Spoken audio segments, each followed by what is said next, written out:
What if I told you Jesus came to abolish religion?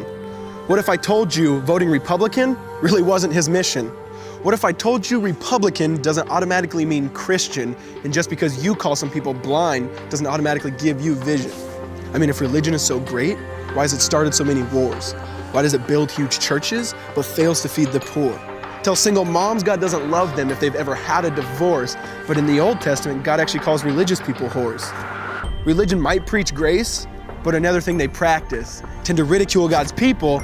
They did it to John the Baptist. They can't fix their problems, and so they just mask it, not realizing religion's like spraying perfume on a casket.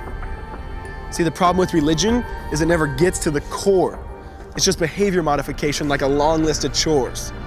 Like, let's dress up the outside, make it look nice and neat. But it's funny, that's what they used to do to mummies while the corpse rots underneath. Now, I ain't judging, I'm just saying, quit putting on a fake look. Because there's a problem if people only know that you're a Christian by your Facebook. I mean, in every other aspect of life, you know that logic's unworthy. It's like saying you play for the Lakers just because you bought a jersey. See, this was me too, but no one seemed to be on to me. Acting like a church kid while addicted to pornography. See, on Sunday I'd go to church, but Saturday getting faded, acting if I was simply created to just have sex and get wasted. See, I spent my whole life building this facade of neatness, but now that I know Jesus, I boast in my weakness.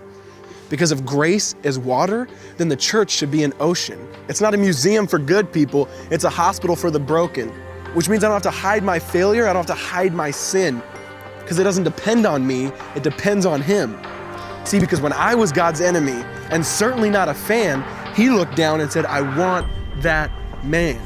Which is why Jesus hated religion, and for it He called them fools. Don't you see so much better than just following some rules? Now let me clarify. I love the church, I love the Bible, and yes, I believe in sin. But if Jesus came to your church, would they actually let Him in? See, remember He was called a glutton and a drunkard by religious men. But the Son of God never supports self-righteousness, not now, not then. Now back to the point, one thing is vital to mention. How Jesus and religion are on opposite spectrums. See, one's the work of God, but one's a man-made invention. See, one is the cure, but the other's the infection. See, because religion says do, Jesus says done. Religion says slave, Jesus says son. Religion puts you in bondage, while Jesus sets you free. Religion makes you blind, but Jesus makes you see. And that's why religion and Jesus are two different clans. Religion is man searching for God. Christianity is God searching for man. Which is why salvation is freely mine, and forgiveness is my own. Not based on my merits, but Jesus' obedience alone. Because He took the crown of thorns and the blood dripped down His face. He took what we all deserved. I guess that's why you call it grace. And while being murdered, He yelled, Father, forgive them. They know not what they do. Because when He was dangling on that cross, He was thinking of you. And He absorbed all your sin and He buried it in the tomb, which is why I'm kneeling at the cross saying, come on, there's room. So for religion, no, I hate it. In fact, I literally resent it. Because when Jesus said, it is finished, I believe He meant it.